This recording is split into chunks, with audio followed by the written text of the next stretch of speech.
आकाश पहान बेलझरी और RK computer sale and service से फिर से गायक मिथिलेश नायक का आवाज।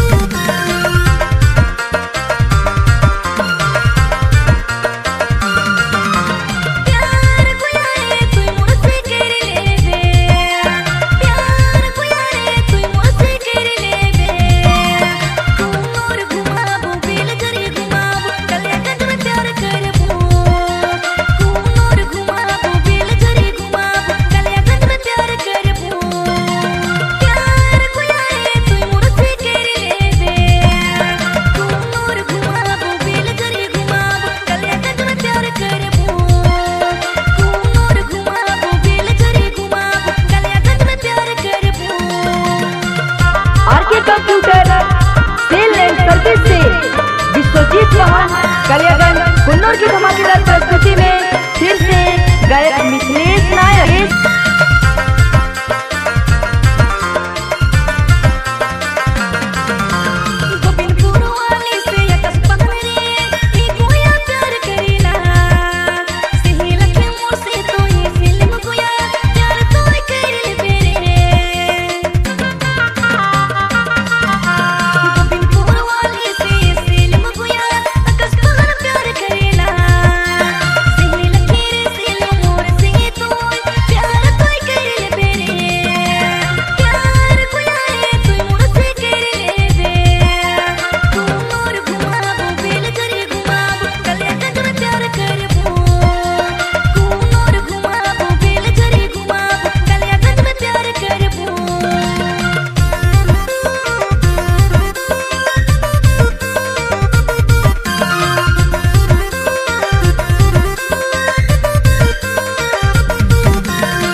विश्वजीत चौहान कल्यागंज कुन्नूर की फरमाइश से फिर से गायक मिथिलेश नायक का आवाज।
RK computer sale and service से विश्वजीत चौहान कल्यागंज कुन्नूर की धमाकेदार प्रस्तुति में फिर से गायक मिथिलेश नायक। विश्वजीत चौहान से संपर्क करें 75 47 94 29 03।